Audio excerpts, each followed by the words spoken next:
Gold medal वाली बहू। सपना के पिता एक गरीब किसान थे। माँ पिता खेत में काम करते तो पीछे से सपना गांव के बच्चों के साथ हॉकी खेलती। एक दिन शाम को, सारा दिन खेलती रहती है, ये नहीं कि छोटे भाई को संभाले।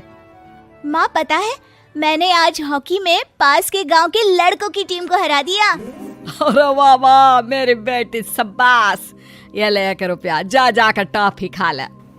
सपना खुशी से पिता के गले लग जाती है और बाहर चली जाती है। अरे तुम इसको बिगाड़ रहे हो, मैं ना इसकी शादी ही करा दूंगी। ऐसा कैसे शादी करा देगी? हाँ, अभी तो उम्र खेलने की है। माँ बड़बड़ करती वहां से निकल जाती है। लेकिन शाम को उन लोगों के घर कुछ लोग आते हैं। अरे राम सुखिया, जरा ये तो बतलाओ, सपना के बारे में क्या सोचा है? अरे क्या सोचना है मास्टर जी, पढ़ रही है, जितना पढ़ सकती है पढ़े, फिर शादी करवा देंगे, कोई अच्छा सा गांव का ही लड़का देख लेंगे। अरे तुम तो उसके पिता हो, तुमको कुछ नहीं पता? माँ घबरा जाती है। अरे का मास्टर जी, का पता नहीं, का हो गया? हम तो इनसे पहले ही बोल रहे थे कि लड़की की जात है, संभाल लो। अरे भाभी जी, आप भी ना कभी अच्छा भी सोच लिया करो। अरे सपना क्या खेलती है हॉकी, बड़े से बड़े आदमी भी नहीं जीत पाते हैं उससे। कल गांव में एक टीम आ रही है, लड़कियों की हॉकी खेलने उसे भेज देना, वहां शायद कुछ बात बन जाए। अरे ना ना मास्टर जी, कोई खेल वेल नहीं करवाना हम लोगों को, वो भी शहर के लोगों के साथ तो बिल्कुल भी ना। शहर के लोगों को ना कोई भरोसा नहीं होता मास्टर जी। अरे कैसी बात कर रही हो सपना की माँ, बुरा आदमी तो हर जगह मिल जाएगा, उसके लिए शहर का और गांव का। हाँ हाँ मास्टर जी, हम लोग तैयार हैं, कल आ जाएगी सपना वक्त से। माँ के लाख मना करने पर भी पिता सपना को हॉकी टीम के लिए भेज देते हैं। शाम को सपना वापस आती है, लेकिन लट के मुंह से।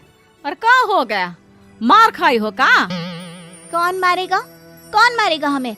कोई मार वार खाकर नहीं आए। अरे फिर शकल पर 12 क्यों बजे हैं, बताओगी? देखो माँ, आप समझोगी नहीं, बताकर फायदा क्या है? अरे बिटिया रानी, हम तो समझेंगे ना, हमें ही बता दे।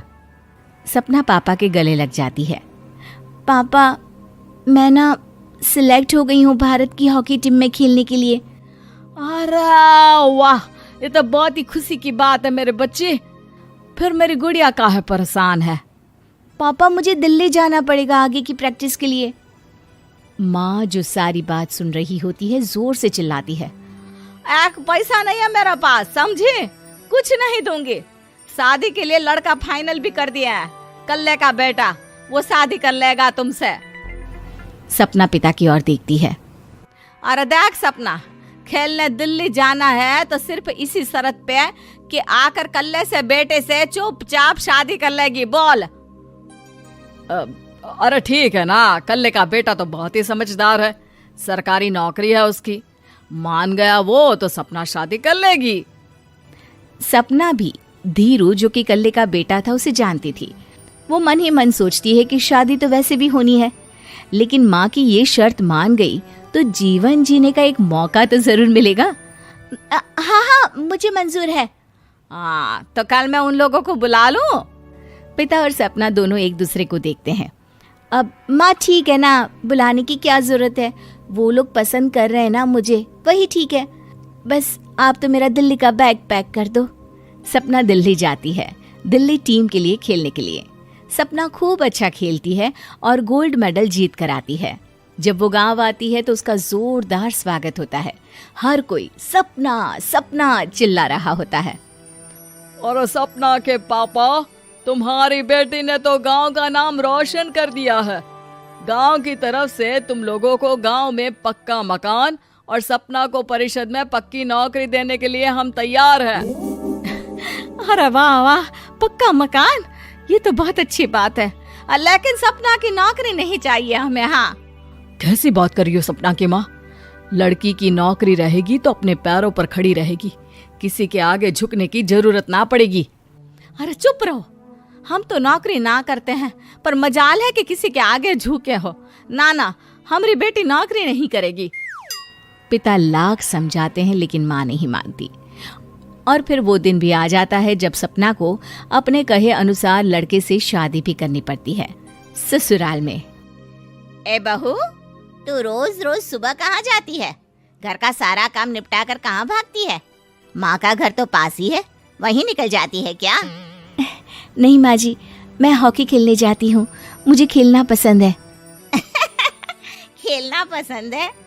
अरे कैसी बात कर रही है बहू, शादी के बाद तो कोई लड़की खेलती फैलती नहीं है, वो घर का काम काज देखती है। सपना कुछ नहीं कहती। वो एक रोज कमरे में अपनी अलमारी ठीक कर रही होती है कि तब सुनो, वो जो लटक रहा है ना, क्या बोलते हैं उसे? मेडल। सपना पति की बात सुनकर खुश हो जाती है, उनके पास जाती है। मैं सोच ही रही थी कि तुमने कभी पूछा क्यों नहीं। ये मेडल है, मैंने जीता है, पता है, हॉकी में। बड़ा मैदान, बहुत से लोग, 2 टीम और फिर शुरू होता है जुनून। पता है, लगता है जैसे बस जिंदगी यही है, खेलते रहो, भागते रहो, दौड़ते रहो और लक्ष्य को पालो। सुनो ना, मैं ना भारतीय टीम के लिए खेलना चाहती हूँ। माँ, यहाँ तो आ जरा। सपना हैरान हो जाती है कि ये क्या हो गया, पति अचानक से माँ को क्यों बुला रहा है। हाँ बेटा, क्या हो गया? काहे गला फाड़ रहे हो? माँ, ये सपना क्या कह रही है? अरे बीवी तो बोलती ही रहती है बेटा, लेकिन क्या हो गया, चिल्ला क्यों रहे हो? ऐसा क्या बोल दिया इसने? माँ ये बोल रही है कि इसको खेलना है भारतीय टीम के लिए। सपना डर जाती है।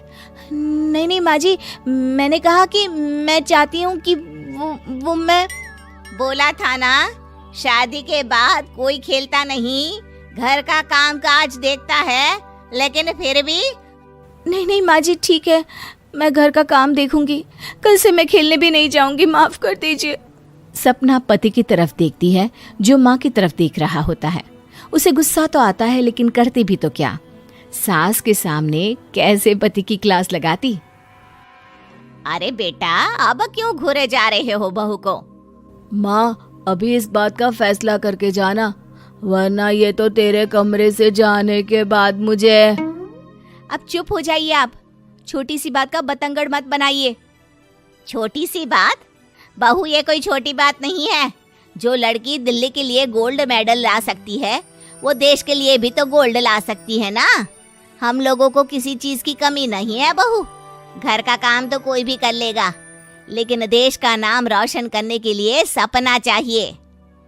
जा बहू, तेरी ट्रेनिंग का सारा इंतजाम तेरे पति ने कर दिया है, जा खेल और देश का नाम रोशन कर। सपना की आंख में आंसू आ जाते हैं।